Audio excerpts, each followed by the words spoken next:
He declared that the gold made in it was distilled from human blood, from mothers' tears, from the agonies and dying groans of gasping, suffocating men and women, and that it would sear and blister the soul of him that touched it.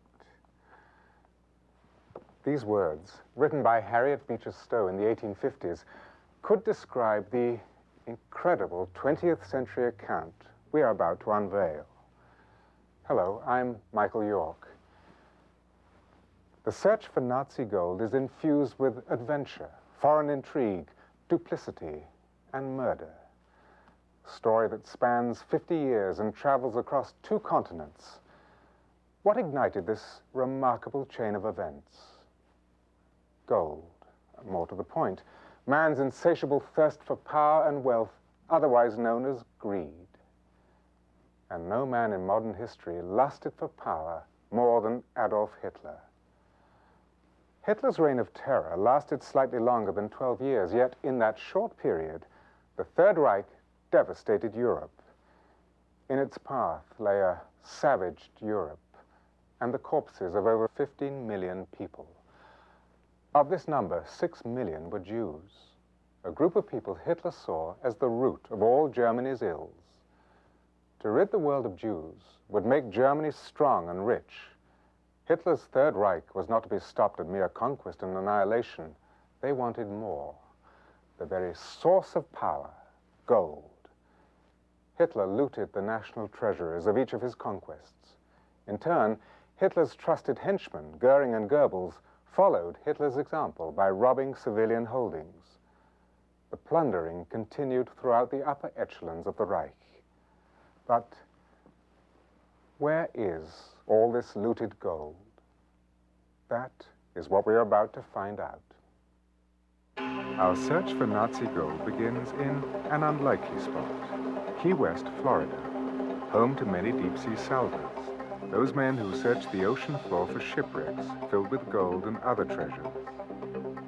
David Mackenzie and Charles Lackey are such men. They make their living piecing together bits of history and tall tales to find treasures in the ocean's depths, knowing that within every fantastic story they hear, a grain of truth could be found. In 1987, Charlie was approached by 2 men looking for a crew to help salvage a wreck.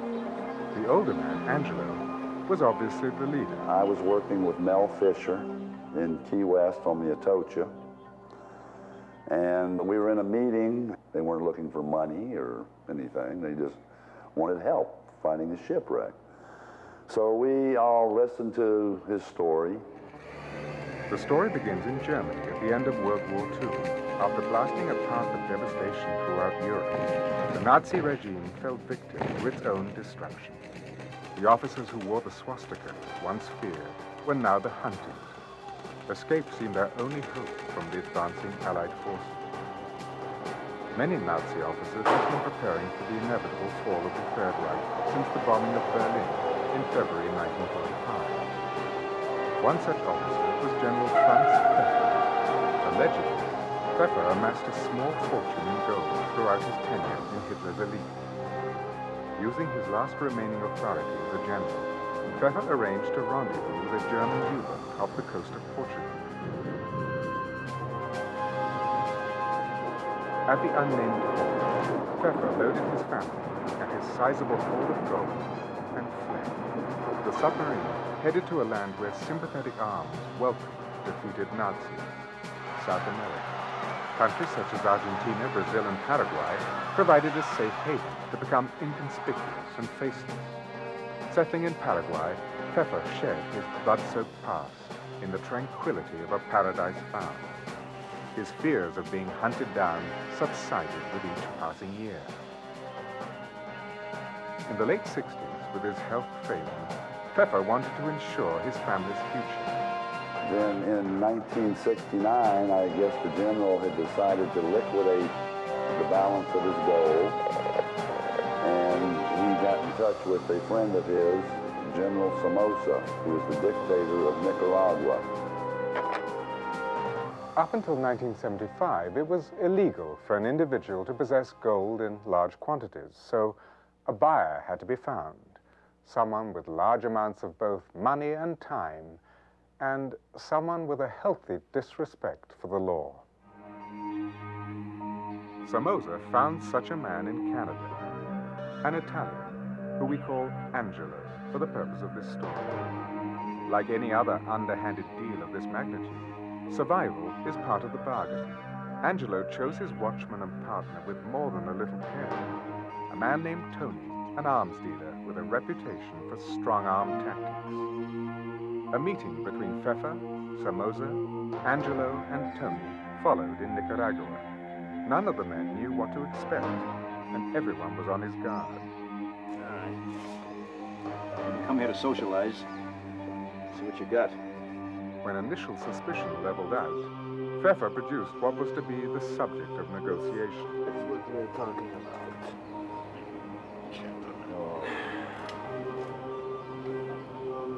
We're talking about how many, 150, 200 bars? 250 dollars. I know it's good. Now we just have to do a little test. You don't mind, do you? Yes.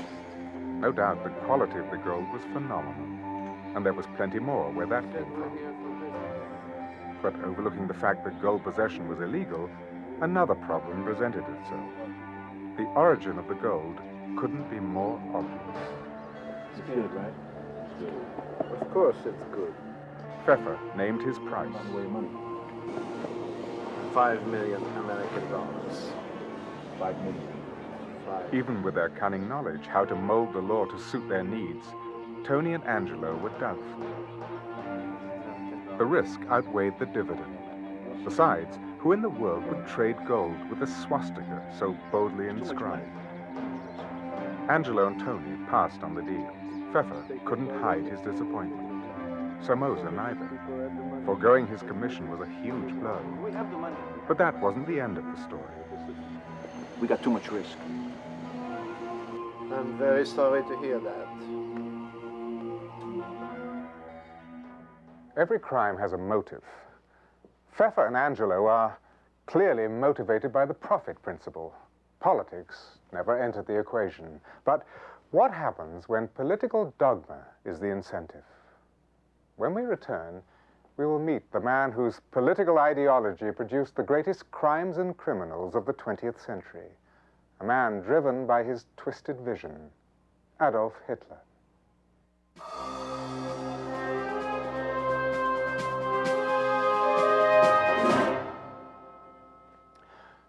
Before we continue with Pfeffer and Angelo's deal, it is important to follow the journey the gold took before arriving in Paraguay. It starts with Hitler's rise to power. On Monday, the 30th of January, 1933, the day began like any other. It ended like no other. When Adolf Hitler came out of the palace after his interview with Germany's Chancellor Hindenburg, Hitler's cronies were waiting anxiously outside. One look at Hitler's gratified expression gave them the answer they needed. Goebbels, Hitler's right-hand man in the Nazi party, wrote this in his diary later. It was almost like a dream, fairy tale. The new Reich has been born. 14 years of work have been crowned with victory. The German Revolution has begun. From sunset till the early morning hours, Germany basked in the victory. Mania had taken over. Nazi stormtroopers marched through the streets by the thousands, torches in their hands, inflaming the night, stirring the spirits of the masses to an even higher frenzy. There was no doubt in the minds of the German people that Hitler was the perfect man to lead their country to full supremacy. Hitler wasted no time. 5 hours after being sworn in as Chancellor, he called for his first cabinet meeting. With the help of a sly Goering, Hitler started to dismantle what was left of the frail democracy. Goebbels could not contain his excitement as he wrote in his diary, "Now it will be easy to carry on the fight, for we can call on all the resources of the state. Radio and press are at our disposal. We shall stage a masterpiece of propaganda." lurking in Hitler's shadow, his disciples included Rudolf Hess, Hermann Goering, Alfred Rosenberg, Joseph Goebbels, and Heinrich Himmler. As head of the Nazi Party, Hitler was surrounded by men who were not only completely in agreement with his fanatical goals, but men who were also considered social outcasts. As one of the deadliest unions ever, this group packed a path to ultimate power for the Nazi Party, and finally, Hitler.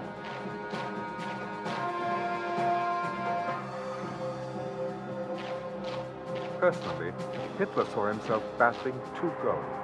One, to take over the world, and the other, to eliminate Germany's so-called enemy, the Jewish race. In Mein Kampf, he spewed his hatred towards Jews excessively. The reasons were as absurd as they were specific. Having lost World War I, Germany was left weak and economically fragile, a condition Hitler swore to rectify. He fantasized that within the nation was a disease destroying Germany's strength. And the first time he encountered a Jewish man, Hitler had found his scapegoat. Every trait Hitler despised in himself, he projected onto the Jew. His goal became clear. Symbolic of the Nazis' foreboding destruction, a soul-crushing scene took place on the evening of May the 10th, 1933. Thousands of books, some by the world's most acclaimed authors, were piled high on a heap and burned to ashes. A happy Goebbels exclaimed, "The soul of the German people can again express itself. These flames not only illuminate the final end of an old era, they also light up the new." The poet Heinrich Heine said, "It is a small step from burning books to burning people." When Hindenburg died, the last of Hitler's serious roadblocks had been cleared. Through the enabling law, Hitler named himself Chancellor and President of Germany. Democracy dead. Hitler's promise kept. Hitler now decided that Germany and its people had to become self-sufficient. The 4-year plan was born.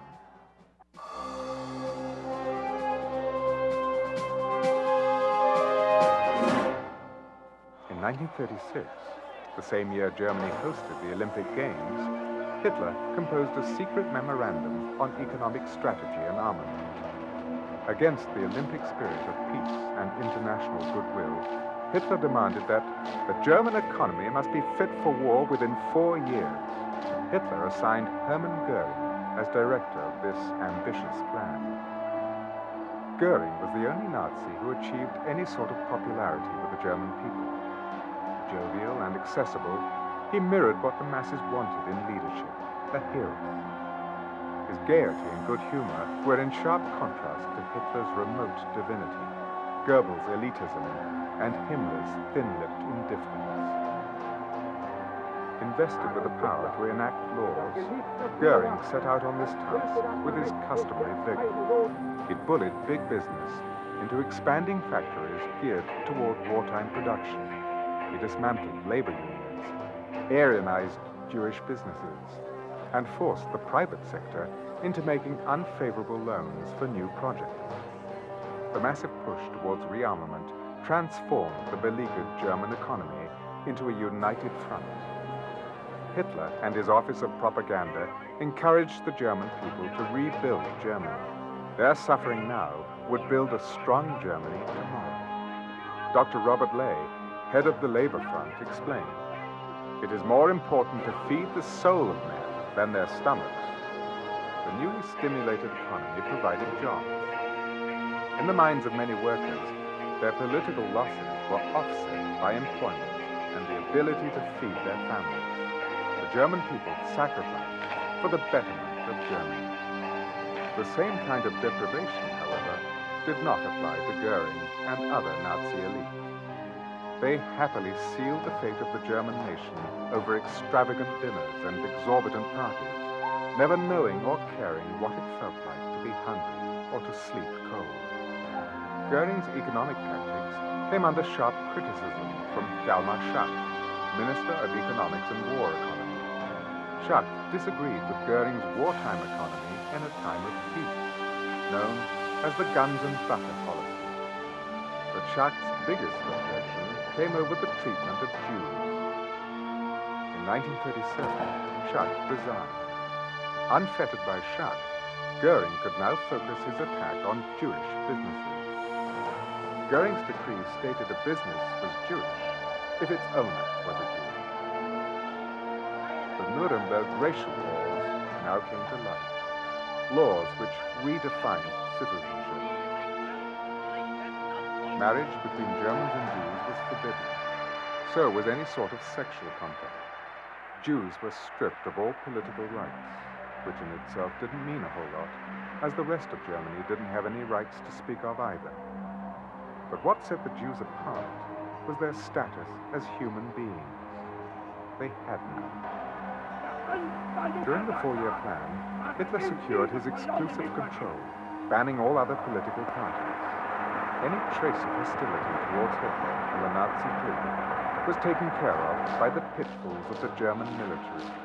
The SS and Gestapo officers, Hitler's rivals, toppled one by one. With the 4-year plan in full swing, Germany experienced stabilized wages and no inflation. The German populace followed their Führer's path. Little did they know that Germany was better armed than anyone else in the world. Hitler planned for World War. One of Hitler's obsessions was to erase the borders between Germany and Austria. Just over a decade later, Hitler would, under the guise of good intentions, do just that, annex Austria. Like the prodigal son, Hitler entered Vienna with his troops. The Austrians were beside themselves with excitement. They, like the Germans, thought their savior had finally arrived. Without shedding a drop of blood, Hitler had taken over Austria. Back in Germany, the streets were littered with obscene propaganda aimed at Jews. Jews became shooting targets and the objects of ridicule. Disgrace and humiliation followed the Jews wherever they went. A few managed to find a way out of Germany. Those who stayed behind were not so lucky. When a 17-year-old Jewish boy assassinated the secretary in the German embassy in Paris, the Nazis' burning hatred for Jews was stoked with revenge. When Goebbels suggested a penalty to make the Jews pay for the assassination, Hitler said he couldn't have thought of a better idea himself. In what became known as the Night of Crystals, Kristallnacht, close to 1,000 Jewish businesses went up in flames. Synagogues were destroyed. 100 Jews were slaughtered. 26,000 others were bulldozed into concentration camps. In the aftermath of Kristallnacht, discrimination intensified 100-fold against the Jews. Now forbidden to enter cinemas, concerts, or other public places, they were constantly living in the shadow of fear. The Gestapo would pursue, torment, and arrest Jews at will. Their belongings were plundered, and Jewish children were banned from attending public schools. Hitler's program to sterilize the German nation of the Jewish disease was in full swing. Apart from a false sense of nationalism to make Austria and Germany one country, Hitler's other motive was painfully obvious. Vienna was the gateway to Czechoslovakia, and that was Hitler's next casualty for annexation.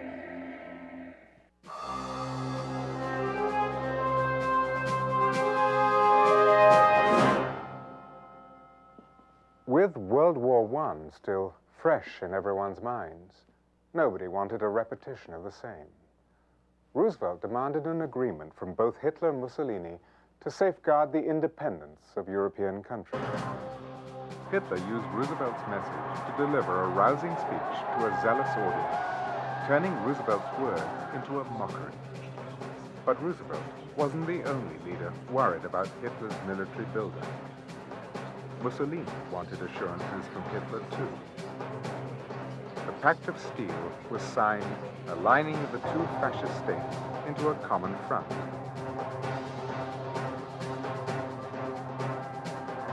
cover all his bases, Hitler struck another agreement, this time with Stalin, the non-aggression pact. Germany pledged not to invade Russia. In return, Russia wouldn't invade Germany. 4 months passed. On September the 1st, 1939, against all warning, Hitler invaded Poland. On September the 3rd, 1939, Britain and France declared war on Germany. The Second World War began.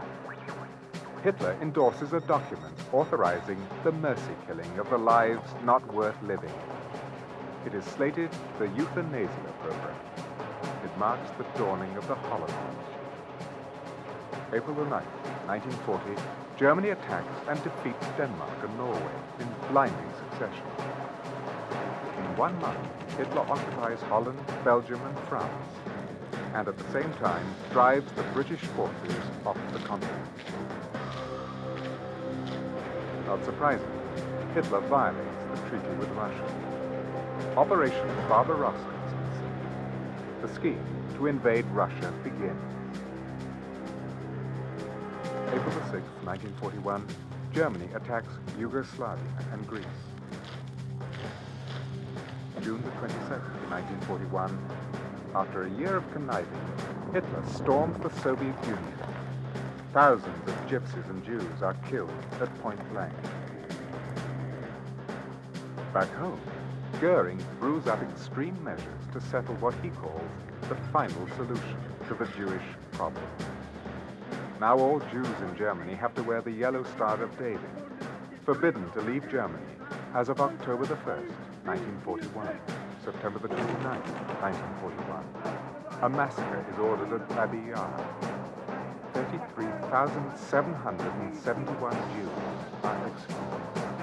December the 5th, 1941, the Battle of Moscow rages on. The Soviets retaliate. December the 11th, 1941, Hitler declares war on the United States. June of 1942, mass gassings at Auschwitz begin. Portrayed as working camps to Jews, concentration camps become the centers of human carnage. July the 25th, 1943, in Italy, outraged masses drag Mussolini to the town square, kill him and his mistress, and desecrate their bodies in public. Hitler takes this opportunity to invade northern and central Italy the following day. D-Day, June the 6th, 1944. The Allies invade Normandy. Hitler is asleep at the time, not at all concerned about earlier warnings of the invasion. October the 21st, 1944. American troops occupy Aachen. Now frantic, Hitler begs a panicking German nation to shoulder the pressure and not to surrender. March the 7th, 1945. American troops cross the Rhine. Defeat stares Hitler in the eyes.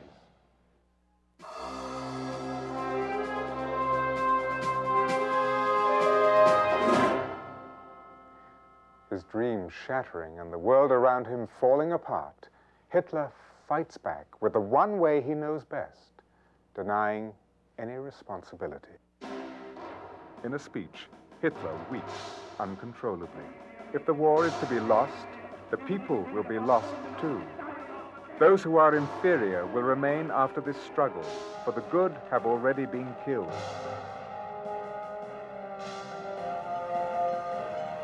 April the 25th, 1945. American and Soviet troops meet at Torgau on the Elbe. Hitler's doom is sealed. He scurries to the safety of his bunker. With Eva Braun at his side, Hitler commits suicide. But not before he dictates a last will and testament, blaming the Jews for the downfall of the Third Reich, and urging the nation to keep the German blood pure. He dies a man with no loyalty, no religion, no love, and no remorse. The hour of reckoning clouds any hope of gracious surrender for Germany. In fact, shock and despair ripple through the German people. The country is scorching in a hell of its own. Deserted, beaten, and defeated, Germany surrenders. Unconditional surrender terms are signed by Germany, the Americans, and the Soviets. The war is over. People are celebrating. Life begins again. But while the cheers of happiness ricochet globally, the heart of the world had stopped beating. The full extent of Hitler's atrocities began to surface. My name is Magda Bass. I am a survivor of the Holocaust. 1944, when the Germans marched in, that was the first time that we heard about being taken to a work camp. We had to pack 40 pounds of personal belongings and were taken to a ghetto first. And then we were taken from there again to the railroad stations, and we got on these railroad cars to Auschwitz. We traveled 3 nights and 4 days. I don't remember any toilet facilities. I don't remember anything we ate there, because I do remember the cries of the people whose dear ones, relatives, needed help. They were dying, they were sick, they had to sit down, but it was impossible to do that. In Auschwitz, as we arrived, it was the first time that we only saw German Nazis. They separated mothers from their daughters, and they separated sisters from each other. The stench and the smell from chimneys, bright red flames, and we didn't know what it is, bodies being burned on the side of the road. We had to get undressed and sit down on some very low chairs, some cubes, and they cut our hair with an old-fashioned clipper. And then in the next room, they had some way of throwing some disinfectant on us. And in the third room, they gave us one piece of clothing, no shoes or underwear or anything, marched us in some barracks, and the barracks had no bunk beds, just the cement floor. And as you can imagine, we fell asleep. I come from a town called Kaunas or Kovno in Lithuania. And the Germans occupied our town about 3 days after the war broke out between Germany and the Soviet Union. And shortly after that, the Jews of the city were put into a ghetto. Every room had at least one family, some rooms had several families in them, and we didn't know what to expect. After about 3.5 years in the ghetto, the Germans were being pushed out of Russia, and they decided to evacuate those of us who were left in the ghetto.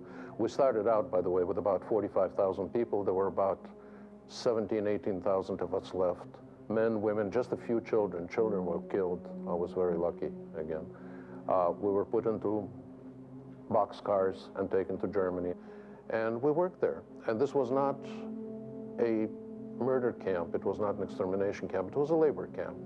But work went on in 12-hour shifts, 24 hours a day, 7 days a week, never a time off, never a day off. You had to march to work for about an hour and a half. You had to stand around for a couple of hours being counted and recounted. And there was really not enough time left to sleep. We cost absolutely nothing. And there was an unlimited labor supply. So as people died, they would bring in more every week, every 2 weeks, whatever they needed. And there was no care taken to keep people alive. The life of Auschwitz is indescribable. I mean, it was just the selections where we went outside. We had to take our one piece of clothing off, set it next to us, and stand up in straight lines, which was, of course, very important, always straight lines. And then we started asking the girls, what is selections? What do you mean selections? They said, well, Dr. Mengele and other SS women come, they point at you, and they select you for the gas chamber. Well, we didn't know what they were talking about. They told us that there's a shower room with a shower head, and that's where people are told that they're going to take a shower, and that's when they go inside this room. And then they realize that there's no place for the water to run down. They panic. And it was all figured out very well. That's when they released the gas. And because they panicked, they inhaled it much faster. At the end of the war, the world still celebrating, American soldiers in Germany discovered one bone-chilling tragedy after another. And what they discovered left 2 questions unanswered. How is it possible that one single man could cause so much destruction? And how is it possible that the rest of the world allowed him to do so?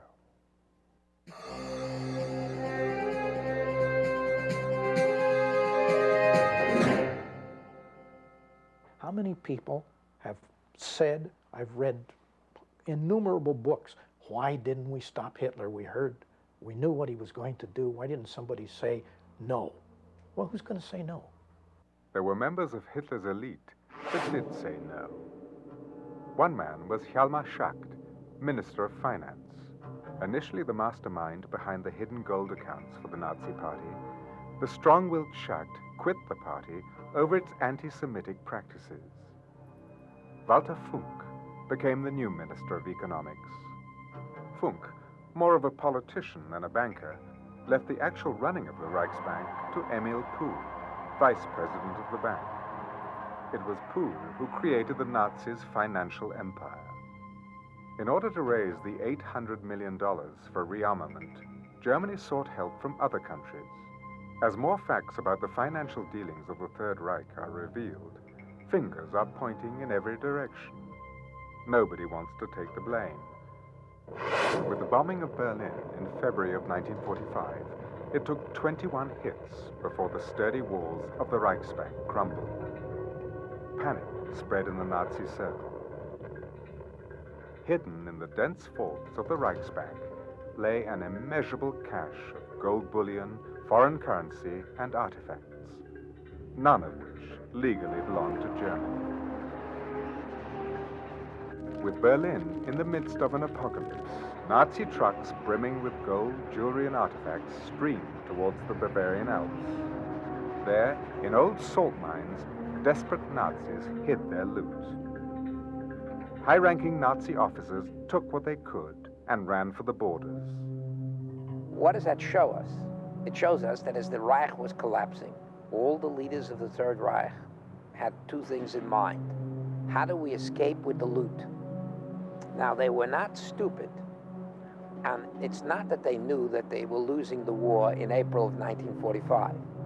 They knew they were losing the war the moment the Allies landed in Europe, and they began making their plans then.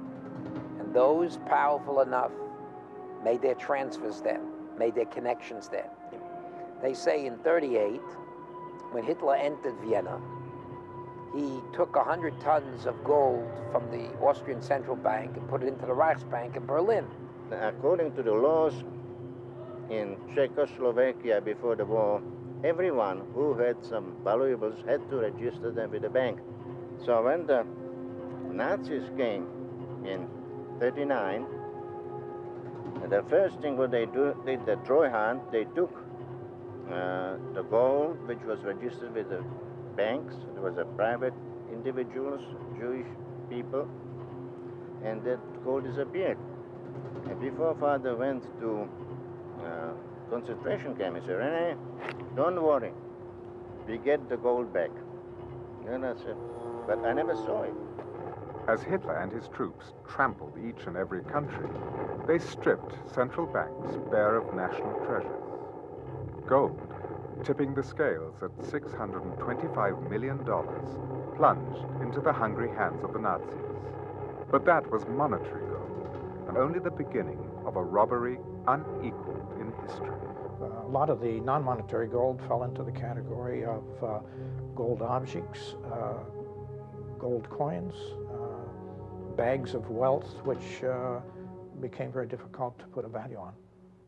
Only by chance did two American soldiers stumble upon the Nazis' buried treasure in the Kaiserroda mine in April 1945. Inside, 30 miles of passageways branched off into caves, jam-packed with bags of minted gold coins and gold bars, suitcases stuffed with paper money, including Reichsmarks and foreign currencies. The gold alone was estimated at $240 million. American currency ran into $2 million. A staggering collection of books, art and paintings. Rembrandt, Van Dyck, Raphael and Renoir, to mention a few. Priceless treasures casually piled into careless heaps. But also there, spilling from trunks, boxes and sacks, was a sight as grim as it was rich. Gold teeth fillings, eyeglasses, watches, wedding rings, cigarette cases, diamond and pearls. A forbidding, if not gut-wrenching vision of desolation and hopelessness. The first thing that happened after we got to the ghetto is that a decree was issued that all valuables had to be delivered within 72 hours to a certain collection point. Money, gold, silver, valuables, jewelry, radios, watches, clocks, furs, everything. And apparently the Germans felt that, well, maybe they didn't get enough. Maybe some of the people were hiding some of this stuff. And they decided to right away show us that when they give an order, the order has to be obeyed, that they're serious about it. What they did was send armed patrols to every corner house on every street. And out of every corner house, they took out 2 men at random, shot them, let them lie there, and went to the next corner house.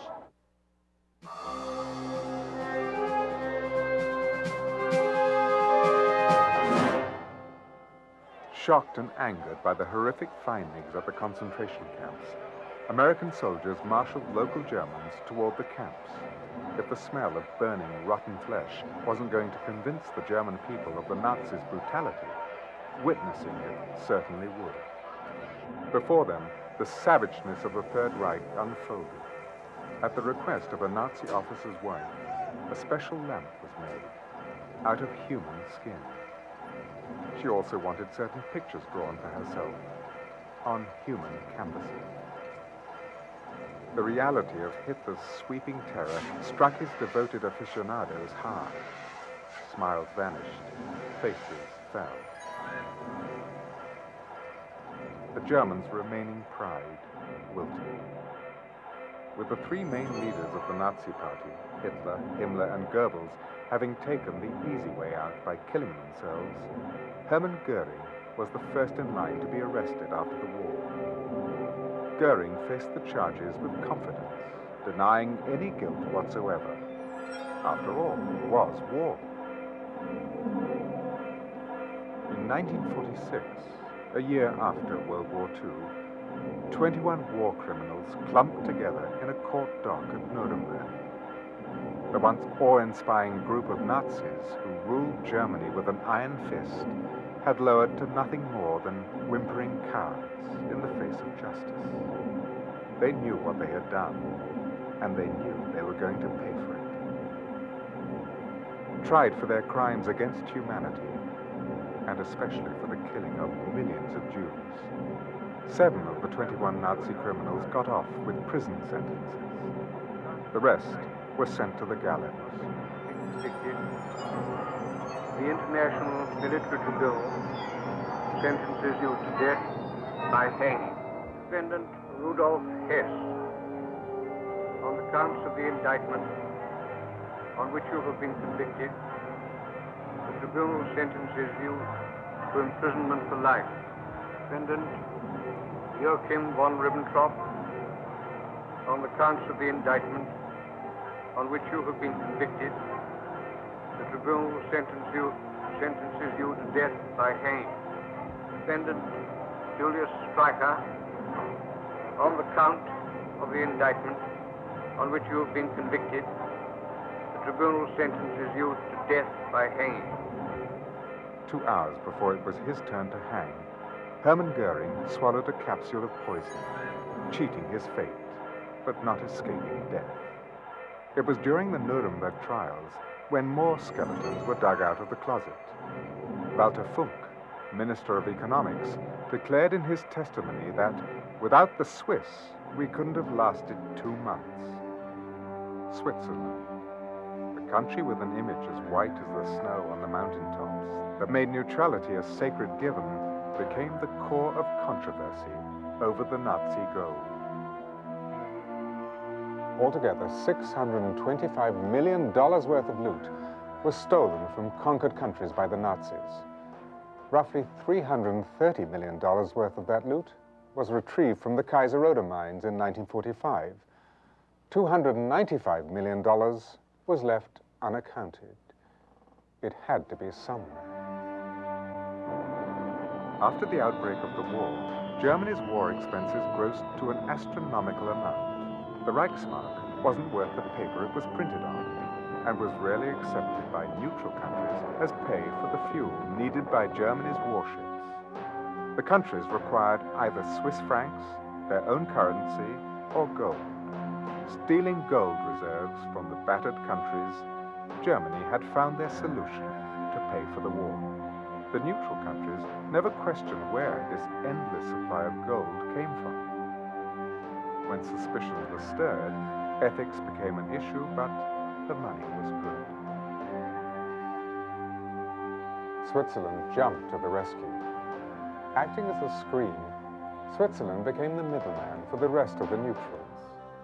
Accepting the ceaseless stream of trucks loaded with gold, Switzerland then provided Germany with the foreign currency it needed for the various countries. No questions asked.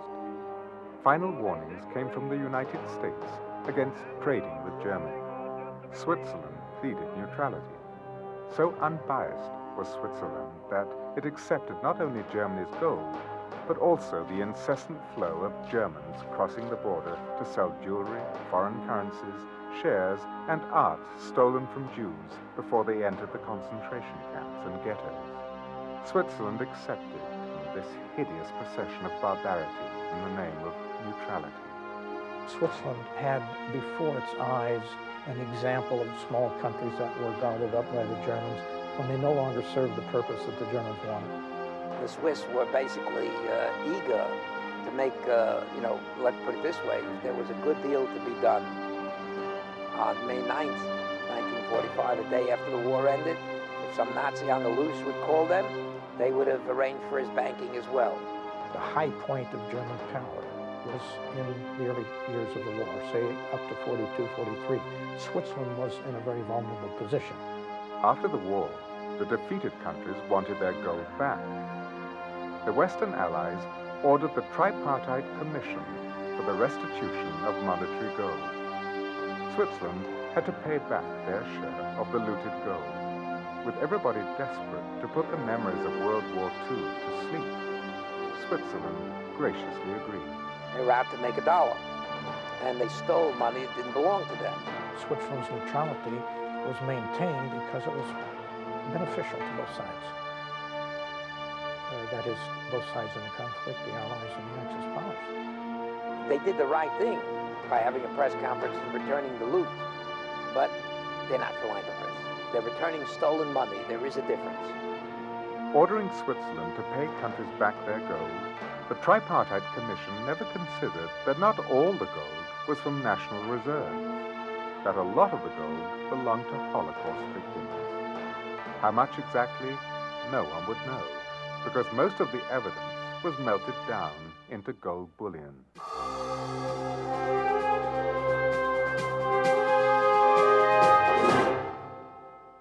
The Third Reich painstakingly recorded its rise to power and deadly conquests. Although there was one part the Nazis left out, purposely, because even the Nazis realized the crime itself was unmentionable. Once a day, a cart would come in, and the people would come in and take all the dead bodies, put them in a cart, take them outside the camp, and then just dump them in a ravine outside the camp. But before they would take the bodies away, a man would come in who usually was a dentist in civilian life, and he always wore long red rubber gloves all the way up to the elbow, and he had pliers, and his job was very easy because people died with their mouths open. And he would go from corpse to corpse and pull the gold teeth. The Germans were very frugal. They saved the gold, and at the end of the week, they would have a little baggie of gold, and from another camp, another baggie of gold. And pretty soon there was quite a bit of gold to be melted down and sent to Switzerland. Walter Funk, Minister of Economics, testified at the Nuremberg trials that Himmler, head of the SS, came to him in the summer of '42. Himmler informed Funk that the SS had confiscated a large amount of valuables and would like to deposit them in the Reichsbank. Emil Pohl, vice president of the Reichsbank, testified that he remarked on the unusual nature of the deposits. He was told not to ask where it came from or who it belonged to. Head of money matters for the SS, Oswald Pohl, testified that he did tell Funk the goods were valuables taken from dead Jews. Pohl was in charge of managing the concentration camps. So the arrangement was to open a hidden account, give it a code name, deposit the monstrous loot, and most important, to keep it a secret. All agreed. Trucks would drop the goods off at the Reichsbank. An SS man called Melmer controlled the shipment. He always wore civilian clothes, but SS men in uniform helped with the unloading. Included in the cargo were eyeglass frames, wedding rings, gold teeth, anything valuable, anything that could be melted down to bars of gold. And it was those gold bars that the Reichsbank then sent to Switzerland and to the other countries. A total of 76 deliveries were made to the Reichsbank. The value in 1942, approximately $14,500,000. Few knew about the Melmer account. No mention was ever made of it. The records were kept in civilian accounting, and no one ever acknowledged the source. Officially, a dead Jew was better than a live Jew. Somewhere along the line, people forgot the real victims, those killed in the Holocaust, and also those who survived, with only the haunting memories. I have yet to meet a victim of the Holocaust who has the luxury of forgetting. Their nights are not their own. You can read about it, we can talk to you about it, you can relate to it, but there never will be a full understanding. We used to be fed in the beginning with a bucket of soup. 10 of us had to drink a sip and pass it on. And on my birthday, the 7th of June, the first day there, we're standing split naked waiting for my soup. And my mother, in her most cheerful voice, says, "Today's your birthday, and I have a birthday present for you," she said. And I thought, what is she talking about? She says, "Today you can have my sip of soup as a birthday present." My father died 20 days before liberation. He couldn't go to work that morning. I marched off with my work brigade. He stayed behind. And that night, I came back and I went to the hospital barracks. And there he was lying on a bunk, not really able to speak. He whispered something to me. I'm not exactly sure what he said. But he held my hand, I held his hand, and I sat there for a while. And then he looked at me, and then he sort of sighed, and he died. I suppose they took him away during the day. I suppose they pulled the gold teeth he had. The slightest sign of not being well, they did away with you. My mother had a toothache and her face swelled up. And at that time, they wanted to do very fast with a lot of people. So what they did is they put them on a boat, tied 10 of them together, and had them stand up at the edge of the boat and use only one bullet, and they fell into the sea. But otherwise, I didn't find out anything else what happened to any of my relatives. For those people who did survive, there was a tremendous amount of guilt over the survival. The fact that their lifestyles, their families, their communities have been totally wiped out. I remembered one thing. My mother I always used to be very bicycling and hiking and all that, and I used to have always all kinds of wounds, and she used to put that horrible red iodine on it and blow and said it's only going to hurt until a scab goes over it. And this is what I thought of, that I have a wound and I have to see to it that I have a scab go over it. Suicides swept all over the DP camps because people realized that we were a pain in the neck to the world. We were an embarrassment. The world didn't know what to do with us. Basically, the message they were getting was, it must have been a difficult and horrible time for you. You have different priorities now. Look forward, don't look back. We're not interested in knowing what transpired. So people just shut up and went and built their own lives and lived their own lives and tried not to do anything and not to say anything about the Holocaust. It was not a great part of their day-to-day existence.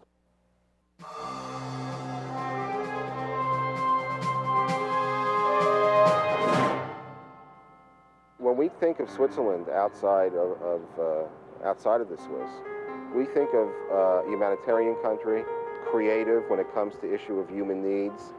Switzerland was perceived as a safe haven at that time. They accepted a lot of Jewish refugees, about 25,000 at that time during World War II to enter the country.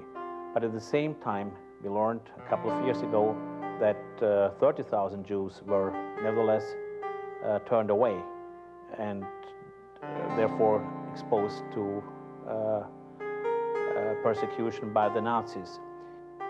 Here they are trying to attract people to invest in Swiss banks. And every day, newspapers and television around the world are repeating D'Amato's words that they were the biggest swindlers and that all the bankers were robbers that had stolen the money that belonged to the victims of the Holocaust.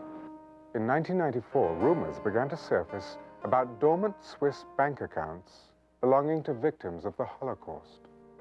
There were some number accounts and deposits from Jews, and they were protected because they had not to give their name.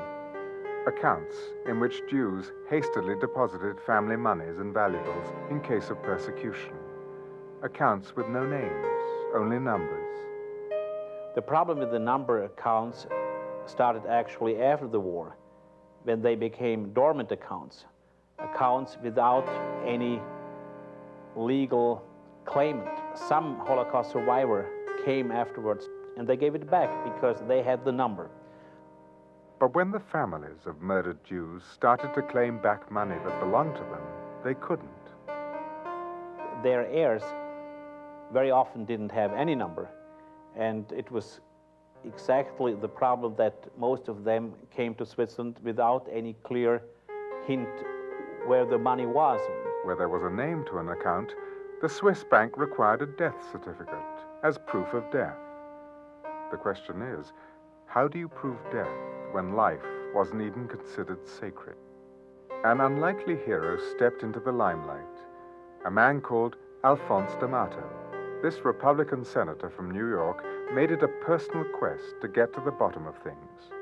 So he becomes a symbol, feared by some, hated by certainly the bankers over there, and has, I think, the undying gratitude of the victims. The key elements on the Nazi gold scandal at this point in history, as we see it, are 3 points. Number one, properly defining what Nazi assets are. That means to include not only lapsed and blocked accounts of Holocaust victims, but the blood-soaked assets of the Nazi elite as well. Number two, to empower the victims. Since the onset of the Third Reich, throughout World War II, and in all the years since then, the people always shunted aside are the actual victims. And number three is being able to win what I would say is the PR war. It is not at the end of the day about money or about bank accounts. It is about justice. A class action lawsuit was filed in New York on behalf of those families whose money was still stuck in the grooves of the Swiss bank system. We would like to encourage, i.e. force, the Swiss banks to finally open up their books. Some mistakes were made, especially by the banks, in handling this issue in a, I would say, insensitive and also, I would say, very bureaucratic and small-minded way. The banks, and together with the Jewish community and the Jewish organizations, are really looking seriously into this matter by means of the Walker Commission. The lawyers involved on behalf of our suit have in fact approached the banks and said that we will drop any financial request if the banks will open their books. And so far the answer has been no. Well, looking for victims' accounts is in a way looking up a blind alley.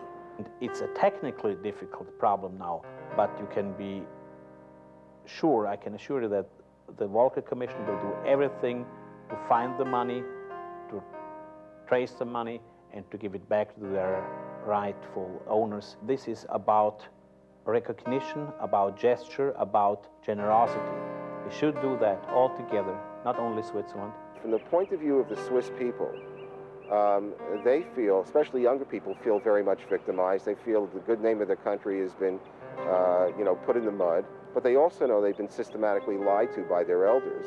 We are really very thorough, serious in coming to terms with our past and in doing something very practical and very concrete. And we did something more than, I would say, most of the other nations. The Swiss were out to make money. Now, that was their sin. They didn't care who it comes from. Hitler, Himmler, Eichmann, let's have it, make some money.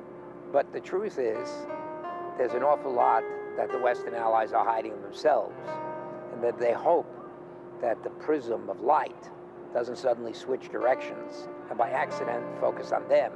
If it did, it'd be highly embarrassing.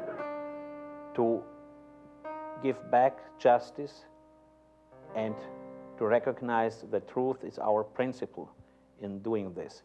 By the time all of the paperwork is completed, by the time all the organizations finish fighting with each other as to who gets what and how it is to be distributed, those people will be dead. So as we return to Pfeffer and Angelo, where gold and money are destined to change hands yet again, the question must be asked, whose gold is it?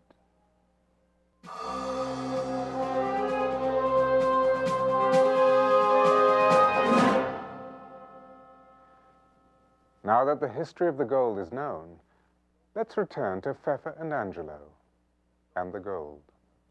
In 1970, gold prices shot up and continued to climb.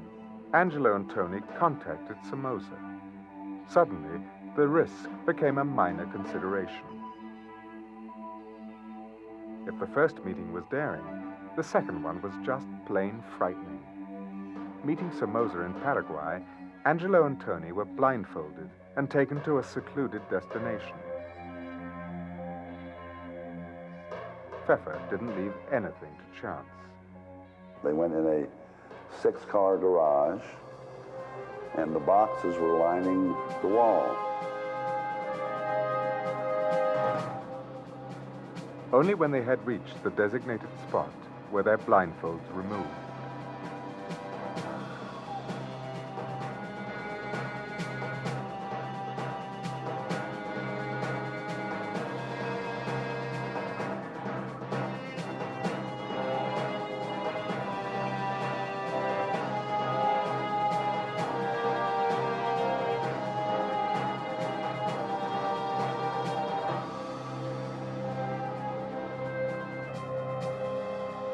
Confident this time that the deal was as good as done, Pfeffer presented Angelo and Tony with the entire stash of gold.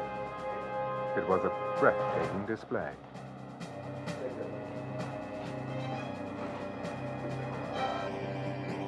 But keeping their excitement under wraps, Tony and Angelo probed and tested the bars at random.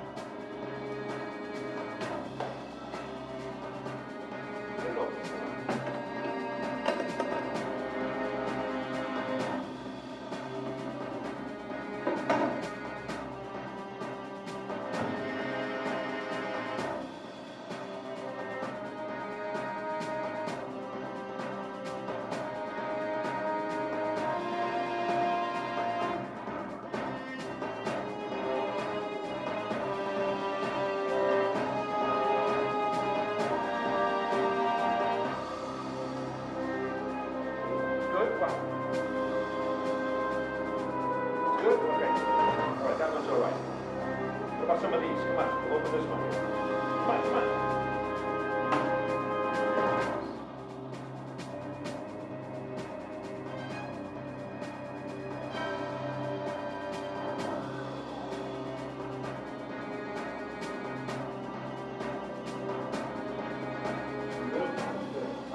Tony and Angelo were finally satisfied that they were getting the deal of the century. Angelo and Tony returned with the money.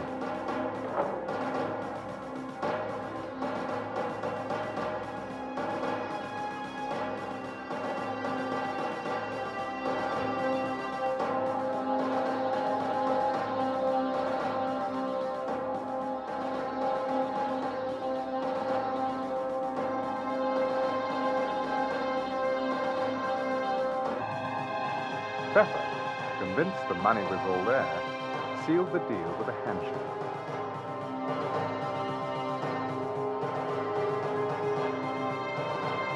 Money and gold exchanged hands.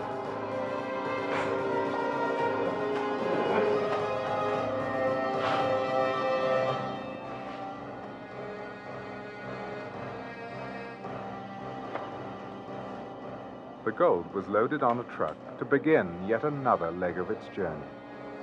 But for Angelo and Tony, it would only be the beginning of a path showered with trouble. Angelo knew the gold must be kept hidden until the climate was right to sell it. A scheme was created. Get it over the truck. What's here, there? Go! For the plan they had in mind, backing from the government was essential, and that required a government official with little or no scruples. They found their man. So they got and made arrangements with an agricultural minister in Brazil, whereby he would afford them protection. They cut him in on the deal, put him on a nice salary every month with the promise of when they liquidate it, they'll make him really wealthy. With speedy approval from the minister himself, Angelo and Tony were able to acquire an agricultural spraying company. The warehouses would act as camouflage for the crates containing the gold. It would be marked with boxes, put in containers that said toxic chemicals do not touch. And in those containers, it would be stored in these agricultural facilities. Gradually, the gold trekked across the country, a slow but stable journey. The plan was to move northward.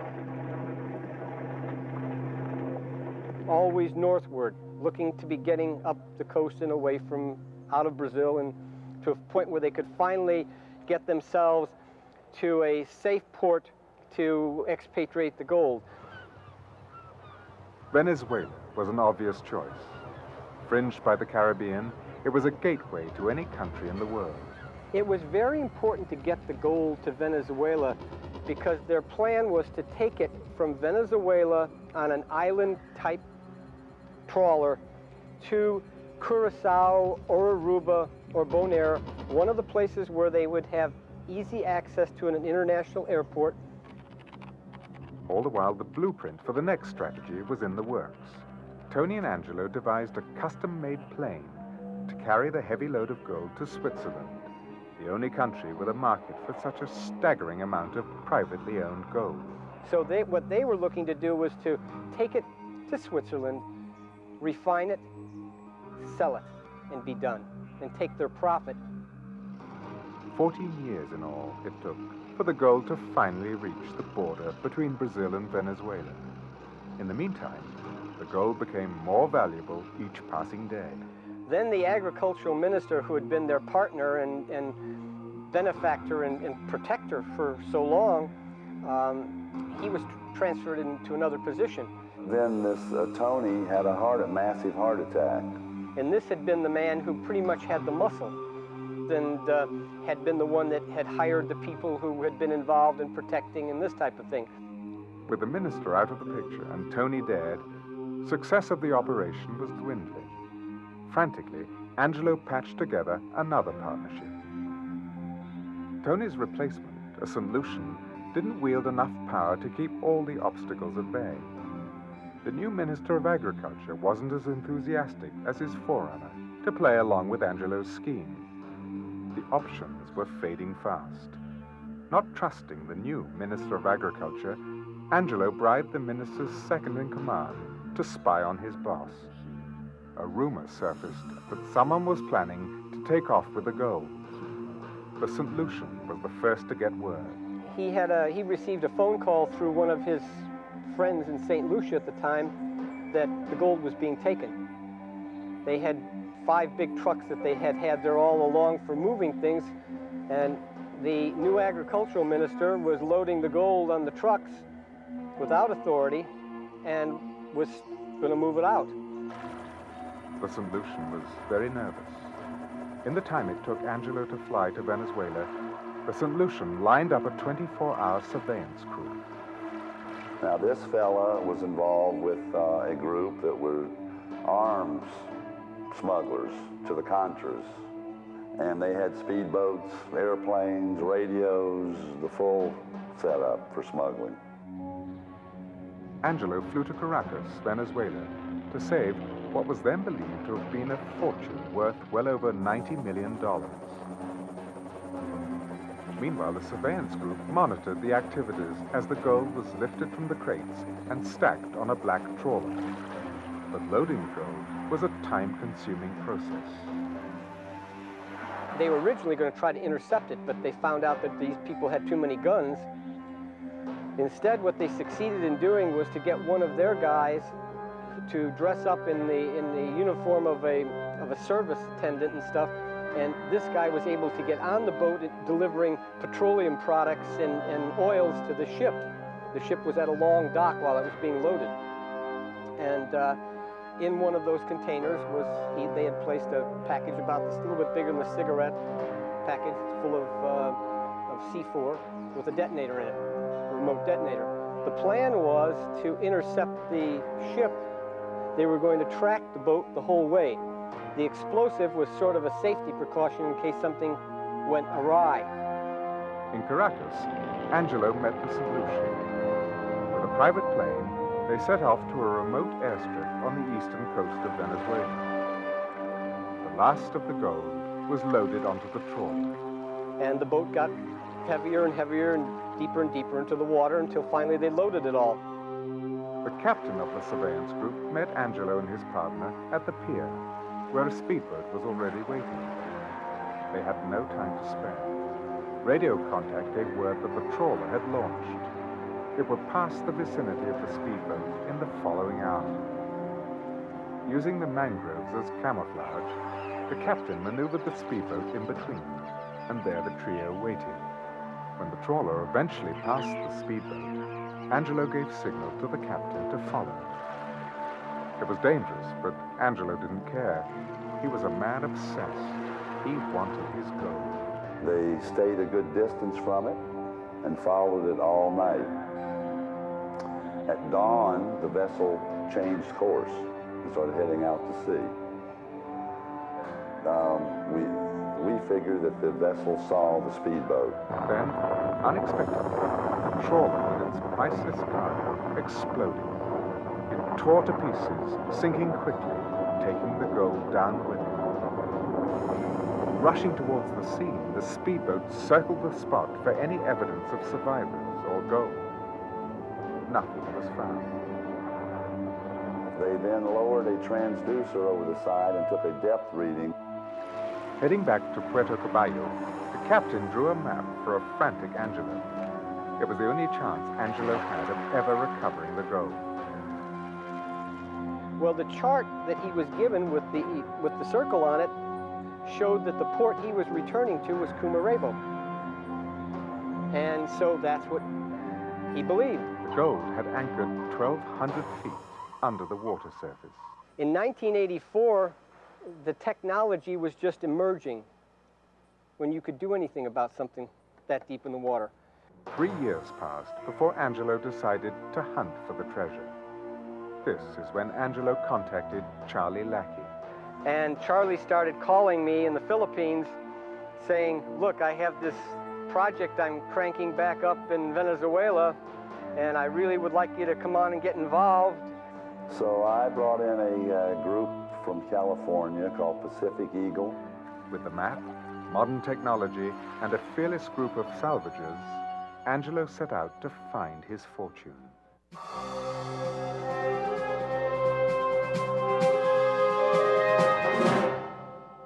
So we proceeded to go ahead and search for this shipwreck and salvage it. The Tamaqua, the first vessel that we brought, had a problem with the ROV, so we had to scrub that mission. Then they brought in the French Secret Service vessel, the Nadir, from the Titanic fame, and it searched for a number of days and then got called off on another project without having found anything. They didn't find anything. Then they brought in the Stena Mayo. The Stena Mayo went out, and according to the ship's survey crew and the ship's captain, they found the boat. They said they found an old wooden boat.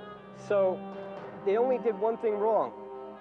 They didn't get a permit from Venezuela to go out into those waters. They had obtained a permit from, I think, Curacao, but they weren't in Curacao waters. They were in Venezuelan waters. So the Venezuelan Navy came along and said, stop, you're under arrest. The crew was arrested, everybody was taken to Caracas, and they stayed there for 25 days before they could all get released. It brought to the attention of the Venezuelan government the existence of the wreck and the fact that there was supposed to be almost 34 tons of gold on it, and that it was in Venezuelan waters. Venezuela claimed the cargo as the patrimony of Venezuela, in that it was in their economic zone of activity. And you have the precedent of the Venezuelan military using force to protect the site. They're willing to send a destroyer out there and shoot anybody that tries to take it. So that kind of killed the chances of anybody doing anything for a period of time. Well, a number of years went by, and Charlie met Nelson Santos. Nelson had been involved in the Navy. He was respected by the Navy hierarchy. And he went to the Navy and said, look, you know, we're different people. You know, we want to get a permit and do this. In November of 1993, a permit was issued by the Venezuelan government, the Secretary of Defense's office, which allowed us to survey and salvage this wreck. Now, with all plans backfiring and the salvage a total wash, there was another problem to add to their trouble. The difference in value of that gold when it was purchased and what it's worth today, I think it was purchased like for $5 million. Well, now you're talking about, depending on the price of gold at any one given day, it's close to $400 million. All right? Well, the government of Venezuela has claimed ownership of this. David and Charlie look at the gold as a business proposition, while survivors can only see the horrors the gold evokes. Of course, now so many thousands, and the whole world, I hope, is aware of, that the gold teeth were pulled out, and then the gold being used for so many things. For somebody to think that 34 tons of gold came from taking bits of gold out of somebody's teeth is that's preposterous. It's not realistic. It may be very emotional. It may, you know, certainly be something that touches everybody's hearts. But this is a commercial marine salvage project done in compliance with all of the laws. My concern is not only the gold. It's a principle. I want to get it back. It belongs to who finds it. In this case, it belongs to Venezuela because we find it for them, and it's in their water. And then we get a share of it. The living should be protected by means of laws, by means of their rights, and should not be set aside as old wood. There's been hundreds of attorneys that have looked at this matter from a legal standpoint over the years, and there are no lawful claims. Doesn't mean people can't make claims, but lawfully, no. But before anyone can lay claims to all this gold, it has to be found. By the time we got the permit in November of '93, we had amassed a pretty substantial amount of money, and once the permit issued, we raised the rest of it. In March of '94, we went to sea. We had millions and millions of dollars worth of salvage equipment on that boat. So we went down really looking to tear this thing apart. We were going to the spot that had already been found. This is the chart with the circle on it and the X in it and everything else. I mean, X marks the spot. We went out there armed to the teeth. Well, we get out there, we can't find it.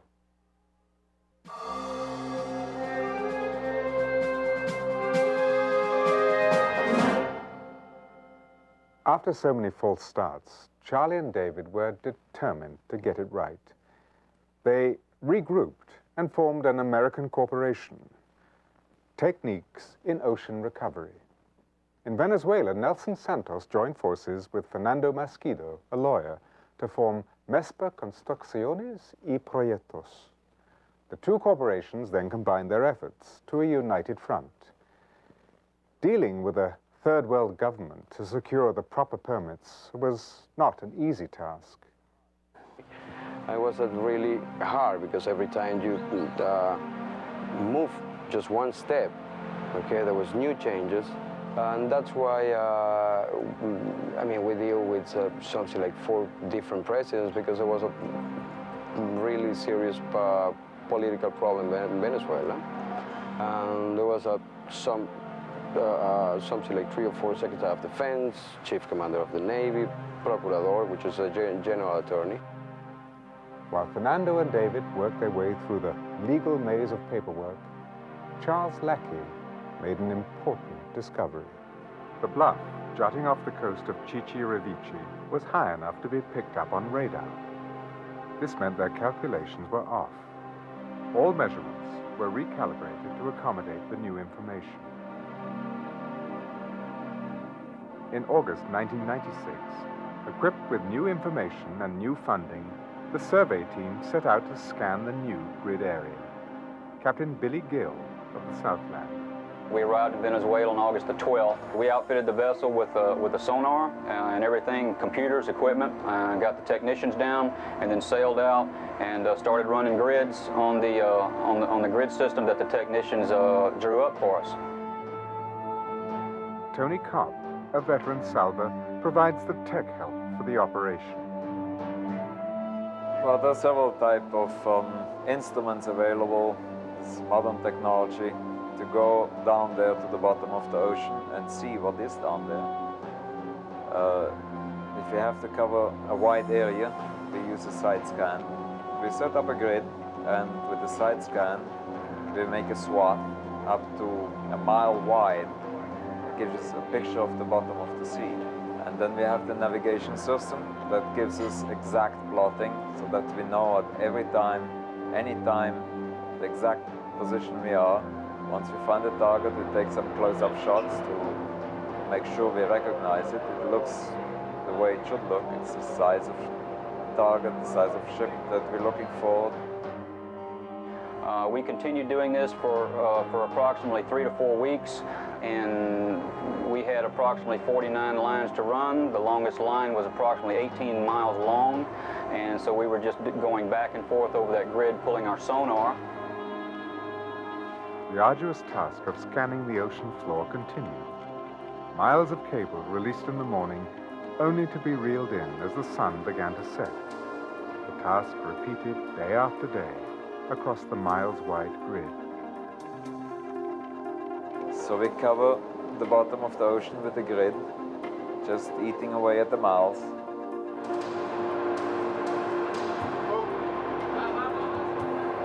On about the 35th line, we located a hard target on the bottom, and then we immediately started making close passes by that target.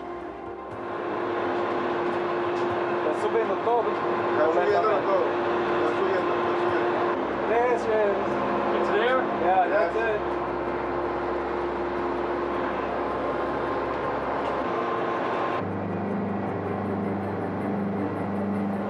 We got it. Yeah, we got it. Okay, speed up, and then we start pulling up here. But you have to speed up, okay. First line. So it's right on the spot, everything is still there. Yeah, it's exactly where it's supposed to be. And we identified it as the wreck, and upon closer inspection, we pretty much identified it as the target we're looking for. The trawler had been found. News of the wreck site set into motion yet another round of fundraising. Mounting another dive would be expensive. It took the team another 4 months to raise the additional funding for the dive.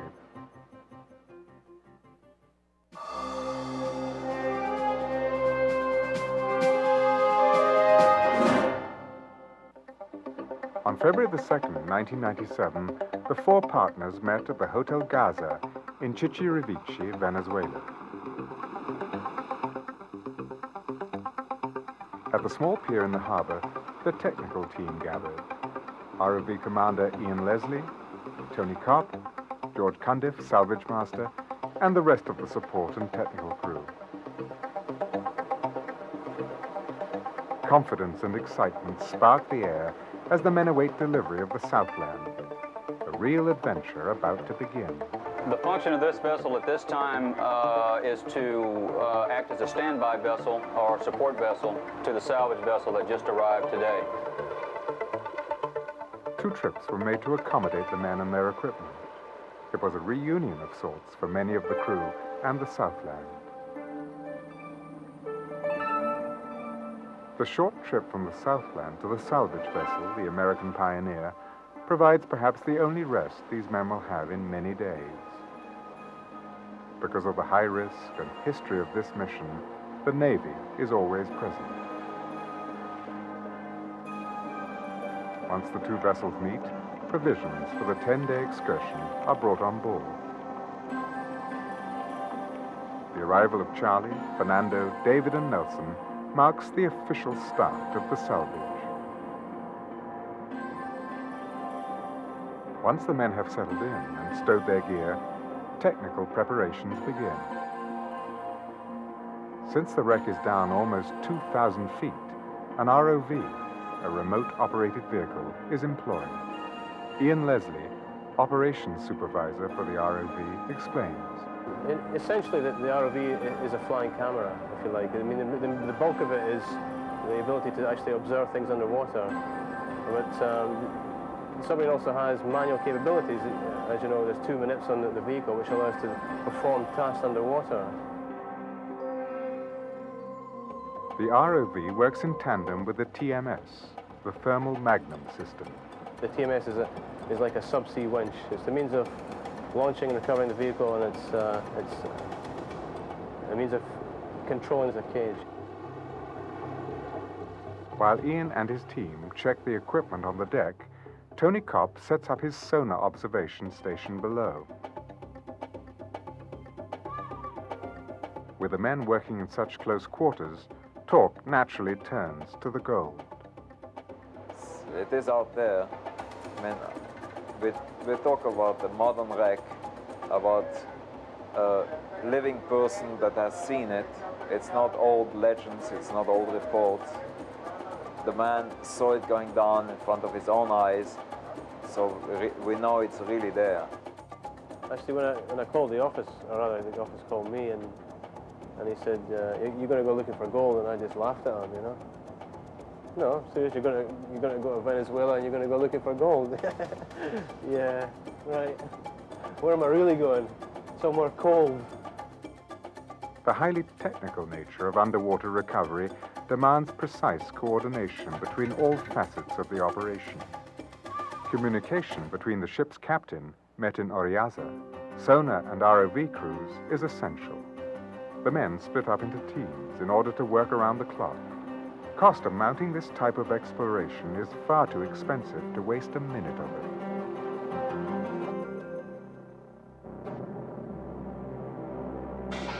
It is evening before the ship arrives at its wreck site destination. The TMS and the ROV are lowered into the midnight black sea. The captain maintains the boat's position, while Tony Kopp mans his sonar station. The ROV team slowly guides the vehicle to the target. Bridge, ROV. Go ahead, Mr. Ian. Mr. Arnett, where do we have to go from here to find the boat? The original target on ahead. When we approach it, we've got no idea exactly what it looks like. We don't know how it's lying, we don't know what condition it's in. So basically, we want to get a sonar target which we can approach gently. And Tony Kopp has done just that. We're closing in on the target.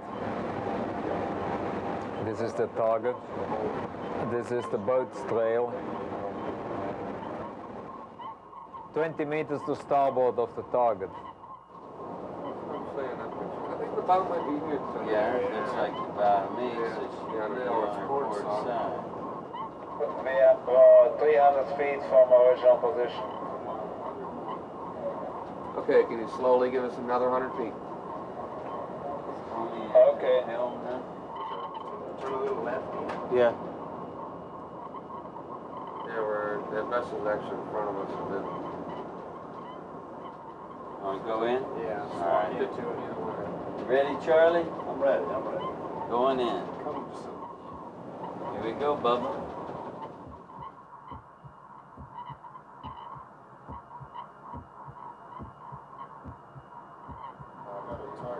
There it is, right there. There it is. Honky dory. Talk to me, Mama Lucci. Straight in on the bow. Right on the bow. Go ahead, you bodacious darling.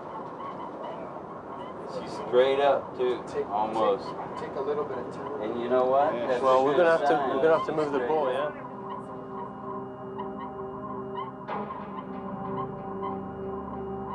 Bridge ROV. Can you slide to the northeast, approximately 50 feet?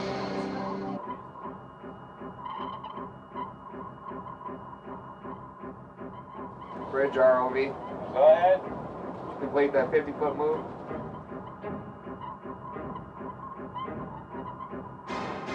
Port side's buried inside of it. Well, the images look, you can see the port side. Bridge ROV. Back here, you mean? Yeah, Are you still moving over towards the ROV? Watch out for the rigging. But it's too late. The tethers entangle around the ROV, disabling one of the arms. As close as they are to the gold, the ROV must resurface and try again.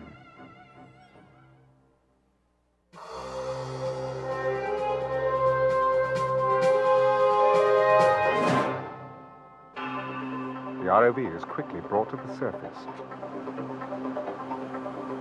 The tech team scrambles to repair the malfunctioning arm. Once again, the ROV plunges through the surface of the Caribbean, heading towards its now familiar destination. The team quickly guides the vehicle to the wreck site. George Cundiff directs the operation.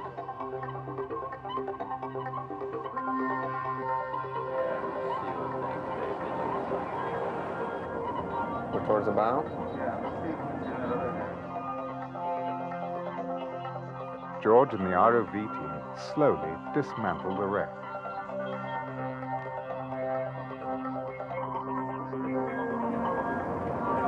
Doesn't look like anything's in there, does it? No, it doesn't. Looks like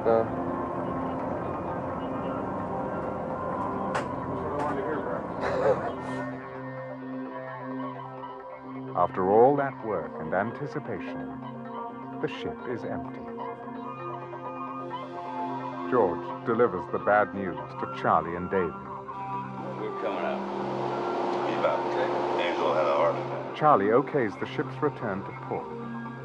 The jinx of the gold still haunting the salvage team.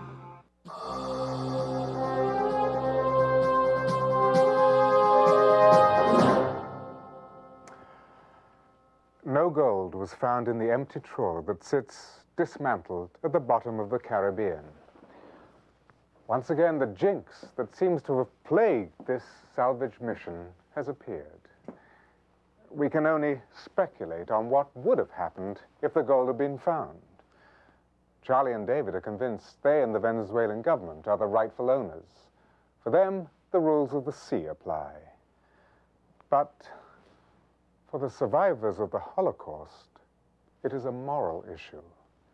Pieces of their history were forever lost when they were melted down into gold bars. As we speak, David and Charlie are about to complete the sonar side scan of the remaining grid area, convinced the ship is down there. But for now, the tainted gold remains hidden. If and when the sonar team discovers the black trawler and its cargo, we will be there. I'm Michael York, and thank you for joining me.